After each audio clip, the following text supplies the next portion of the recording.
Bonjour et bienvenue dans la vidéo 3 de ce chapitre sur la fonction logarithme népérien. Alors nous partons sur le grand 3, étude de cette fonction ln. Petit 1, la dérivée de ln, avec cette propriété, la fonction ln est dérivable sur son ensemble de définitions qui est l'intervalle ouvert 0 plus l'infini, et pour tout nombre donc de cet ensemble, c'est-à-dire x strictement positif, ln' de x est égal à 1 sur x. Nous allons démontrer cette propriété. Alors, pas toute la propriété, parce que, première chose, on admet la première partie de la propriété, c'est-à-dire que la fonction ln est dérivable sur son ensemble de définitions. Donc, nous allons démontrer la seconde partie, c'est-à-dire l'expression de la dérivée de ln. On définit la fonction f sur l'ensemble, l'intervalle ouvert 0 plus l'infini, par f de x égale exponentielle ln de x. Alors ça, on a vu dans les propriétés, et par définition de ln, que en fait c'est égal à x, puisque exponentielle ln, ça se neutralise. On va calculer la dérivée de cette fonction f. Alors comme ln est dérivable, on l'a admis, f aussi est dérivable, puisque f c'est la composée de la fonction exponentielle et de la fonction ln. Comme ces deux fonctions sont dérivables, f est dérivable. On va calculer la dérivée de f, donc, de deux manières. On va utiliser d'une part cette expression-là, x, donc c'est très simple, et puis cette expression-là. Donc, première façon de calculer la dérivée de f, puisque f de x est égal à x, eh bien, la dérivée de f, c'est 1, puisque la dérivée de la fonction x, c'est 1.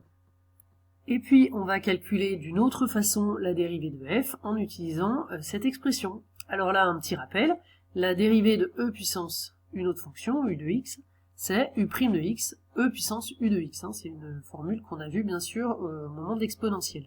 On applique donc cette formule avec u de x qui est égal à ln de x, donc ici ça nous donne f' de x est égal à la dérivée de ln de x, pour le moment c'est pas encore ce que c'est, donc on l'appelle ln' de x, fois exponentielle de u de x, c'est-à-dire ici exponentielle de ln de x. Exponentielle ln de x, eh bien, on ne l'a pas oublié, c'est aussi x, on l'avait rappelé ici. Donc la dérivée de f' de x, c'est égal à ln' de x, la dérivée de ln de x, fois x. Bon, bien. Donc on a calculé cette dérivée de deux façons. Une première fois, on a trouvé 1, une deuxième fois, on a trouvé ln' de x fois x. On n'a plus qu'à dire que cette expression-là est égale à 1. Voilà, donc f' de x est égal d'une part à 1 est aussi égal à ln' de x fois x, donc ces deux expressions-là sont égales. C'est ce qu'on écrit ici, ln' de x fois x égale 1, on n'a plus qu'à passer le x de l'autre côté, on peut le faire puisque x est différent de 0, on est avec x strictement positif. Donc la dérivée de ln' de x est égale à 1 sur x, quel que soit x strictement positif.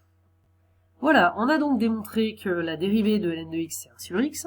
Une autre façon de le dire, c'est de dire qu'une primitive de 1 sur x, c'est ln de x. Donc maintenant, on pourra calculer tout un tas d'intégrales. Quand on aura 1 sur x à l'intérieur de l'intégrale, on saura calculer, on pourra prendre comme primitive ln de x. Une autre remarque qu'on peut faire, c'est que comme la dérivée de ln de x, c'est 1 sur x, qu'on est sur 0 plus l'infini ouvert, donc cette dérivée est toujours strictement positive, on retrouve donc le fait que la fonction ln est strictement croissante. Une conséquence du fait que la fonction ln est dérivable sur son ensemble de définitions, c'est qu'elle est aussi continue sur l'intervalle ouvert 0 plus l'infini, son ensemble de définitions. Deuxième paragraphe, les limites de la fonction ln aux bornes de son ensemble de définitions. Alors première limite, quand x tend vers plus l'infini, la limite de ln de x c'est plus l'infini. Deuxième limite, quand x tend vers 0, la limite de ln de x c'est moins l'infini. Première limite en plus l'infini. La limite donc va être plus l'infini. Pour cela, on revient à la définition d'une limite infinie d'une fonction.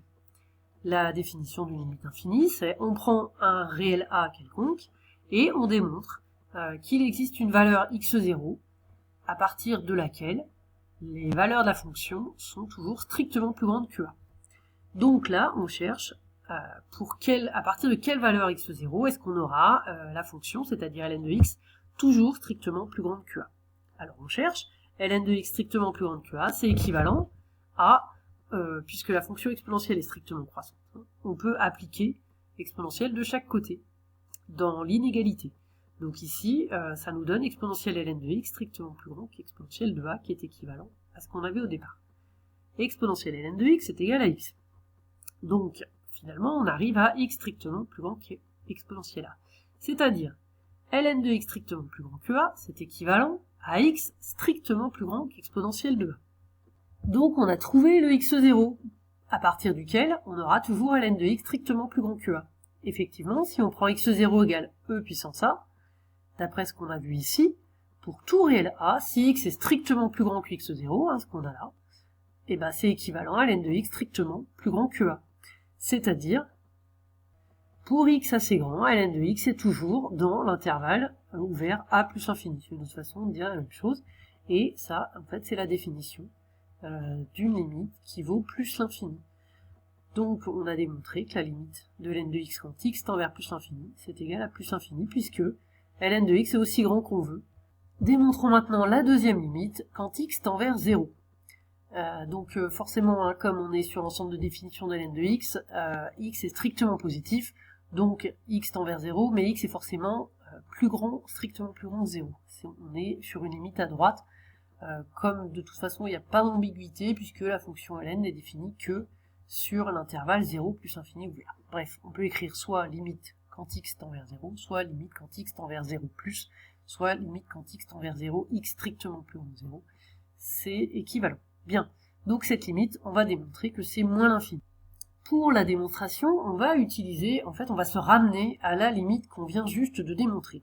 Alors, pour cela, on va écrire ln de x égale ln de 1 sur 1 sur x. Ça paraît un peu tordu comme ça, mais vous allez voir rapidement le rapport. Donc x, c'est égal à 1 sur x, hein, même si c'est un petit peu compliqué de l'écrire comme ça.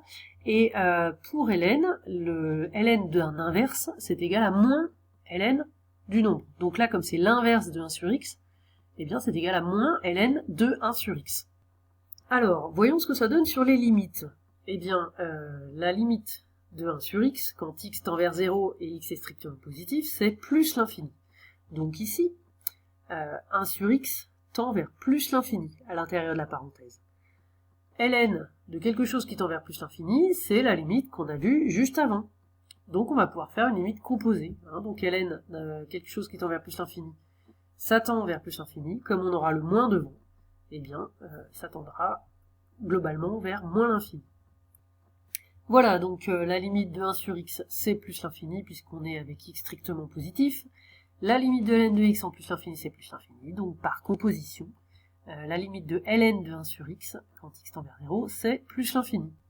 Ensuite, il n'y a plus qu'à rajouter le moins devant, on arrive à, comme limite, moins l'infini.